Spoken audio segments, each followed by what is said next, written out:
guys, any final? Jody, you got one question? Is it easy for you to be a producer? Is it an easy? Is it easy for you to be a producer?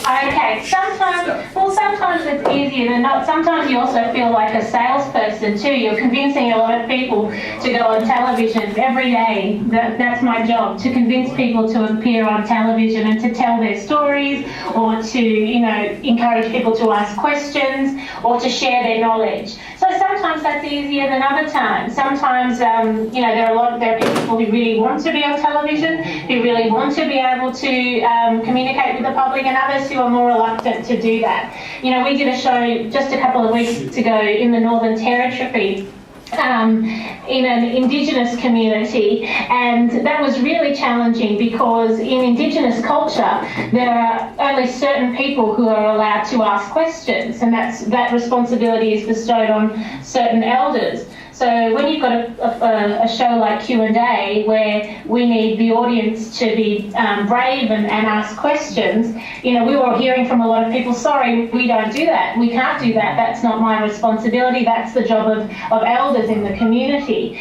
So, you know, from a producer's perspective, or from a production perspective, that was quite challenging because it sort of works against what we do, which is, you know, to allow anybody the opportunity to ask a question. So there was a cultural sort of barrier that we had to work with to try and make the show happen.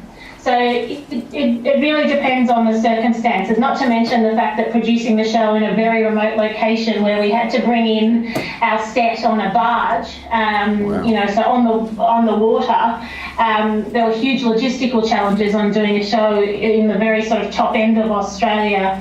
We didn't have Wi-Fi for a lot of the weekend that we were there, so that was incredibly challenging also.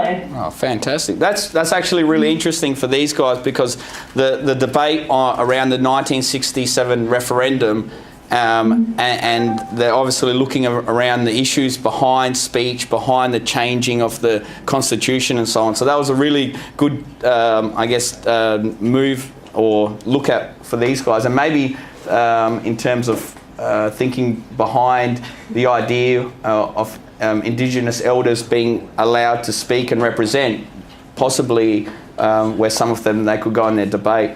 Thank you so much, Christine. If there's, we've got a wealth of information. That was just really good for us to have a look at.